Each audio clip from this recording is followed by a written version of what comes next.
রাতের পর সকাল হয়েছে। দেখো সকালের অবস্থা দেখো, রাত না সকাল বোঝা খুবই মুশকিল। জানি না ভগবানের কি ইচ্ছা, কিন্তু তার নিয়মিত দিন রাত্রি হতে চলেছে। আমরা কিছুই করতে পারবো না, কিন্তু এরপর সত্যি কথা এবারে ঈশ্বরের কাছে একটাই কামনা, বৃষ্টিটা থামাক। আর পারা যাচ্ছে না, আর ভালো লাগছে না। সবার তো অবস্থা সমান না।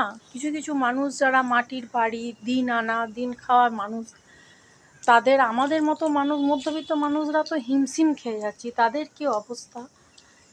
ভগবানের কাছে সবাই আমরা প্রার্থনা করি যেন বৃষ্টিটা এরপর থামা। আর ভালো পারা যাচ্ছে না।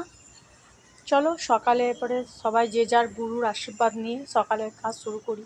কাজ তো আর বন্ধ থাকবে না, কোনো কিছুই বন্ধ থাকবে না। খাওয়া কাজ সব কিছুই চলবে। চলো রাখি, সবাই নিজের নিজের কাজ শুরু করো।